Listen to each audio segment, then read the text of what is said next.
Fire signs, tignan po natin kung ano ang mensahe para sa'yo ngayong araw. Keep in mind po na ito ay general reading lamang, so hindi po lahat ay makaka-relate, so be open-minded.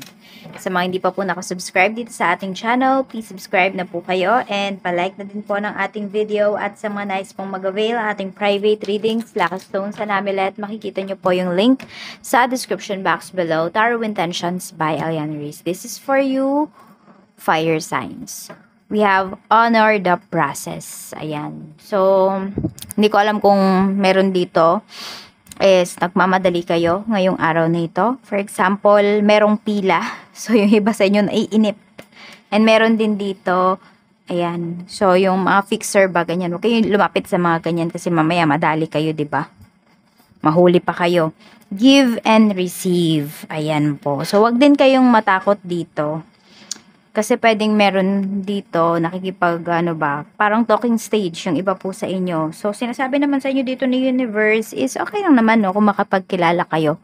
Fire signs, huwag kayong matakot. Parang huwag kayong matakot mag-engage sa isang conversation, lalo na kung yung conversation na yon is makakatulong po sa inyo. And also, yung conversation na yan, sabihin natin na, hindi naman, hindi naman gossip yung pinag-uusapan. Di naman chismis. Yung may kapupulutan ba kayo, improvise. Ayan po.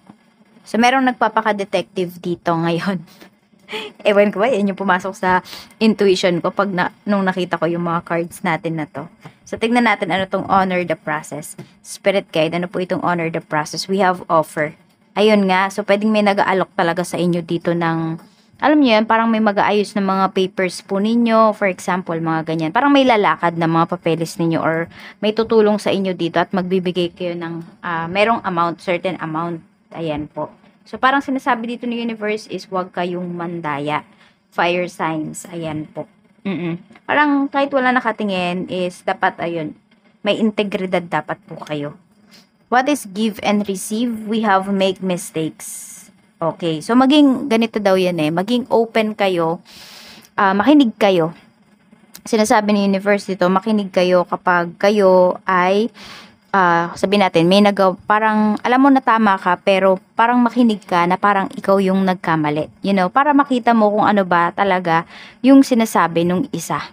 Maging receptive ka dito. Okay? Hindi naman sinasabi na you should make mistakes. Okay? Sinasabi dito is okay lang na makagawa ka ng pagkakamali. Kasi diba dyan naman talaga tayo nag-grow sa pagkakamali natin. Kaya lang dapat matuto kang makinig dito. Okay? Matuto kang i-accept din kung meron ka nga ba ditong pagkakamali or wala. Yan. So, wag kang maging one-sided. Wag kang maging bias. Yan po yung sinasabi sa'yo. Improvise. We have fine-tune. Okay, so mabilis yung isipan mo ngayon fire signs. Mabilis kang makapag-isip ng mga solusyon sa mga problema mo. Tignan natin. Kasi nga nandun yung marunong kang makinig talaga dito. So, yun. Tignan natin kung ano pa yung mensahe para sa'yo. Spirit guide, ano pa po yung mensahe natin kay fire signs? Aries, Leo, Sagittarius, Sun, Moon, Rising, and Venus. Tignan natin. Mayroon tayo ditong intimacy. Meron tayo ditong boundaries. Okay, meron dito sobrang nakikipag-close sa'yo. So, pwedeng ito ay opposite sex po ninyo. Kung meron kayong relationship, kahit sabihin natin friend mo to, medyo mag-draw ka ng line. Clarity, i-clear mo sa kanya. Kasi ito, yung iba po ay pwedeng isang kaibigan mo to na akala niya may gusto ka sa kanya kasi pwedeng, alam mo yung nagiging clingy siya sa'yo pero baka hindi mo siya pinipigilan. You know, parang hinahayaan mo lang siya maging clingy kasi nga, friend yung turing mo sa kanya. Kaya lang kasi pwedeng may nagbibigay dito ng ibang meaning. So, maging clear ka po dito. Towards dun sa tao na yon kasi pwedeng lumalagpas na siya sa boundaries niya. And ikaw naman dito kasi pwedeng walang mali siya sa'yo yon pero siya ay nagbibigay ng mali siya. Lalo na, okay, sabihin natin kahit hindi po opposite sex ninyo, kahit same sex, ayan. So, medyo mag-ingat kayo dito kasi baka naman machismis po kayo. So, tignan natin ano pa yung mensahe para sa'yo. Spirit guide, pagdating po sa trabaho. Kamusta po ang trabaho ni fire signs ngayong araw na ito? So, we have King of Swords. Tingnan natin. Meron tayo ditong 8 of Swords. Tapos, meron tayo ditong Judgment. So, meron dito, pwedeng may meetings kayo. Tapos, merong dinidiscuss nga yun. Meron dinidiscuss sa inyo dito. So, pwedeng meron ng matatapos dito. May final decision. Ayan po. Hindi final destination ha. Final decision po regarding dito sa project po ninyo. So, merong may struggle dito. O, tignan mo. Yan, mag-ingat lang kayo kasi pwedeng meron dito nga na lumalagpas talaga sa boundaries ninyo. Baka naman nagtitake, yung tao na to, tinitake lahat ng credits po ninyo. Kasi ano, Five of Swords, may naninira sa'yo dito pagdating sa trabaho.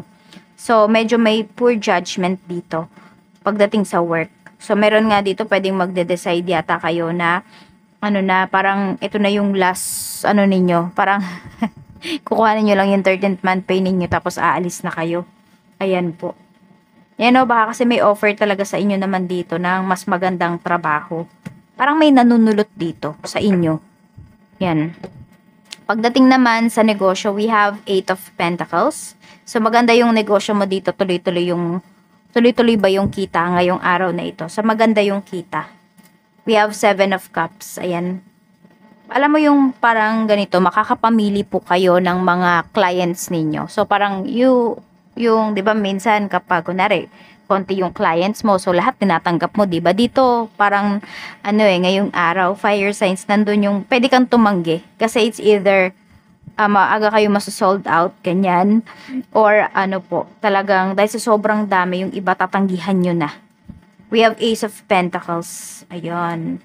Ang ganda po ng kita ninyo talaga ngayong araw. Nagsama si 8 at saka si Ace of Pentacles, which is maganda talaga. So, ayan, madami po kayo ditong magiging kliyente. Sunod-sunod siya. Dire-diretso actually yung pag-entertain ninyo sa inyong mga kliyente ngayong araw. Tignan natin pagdating sa pera.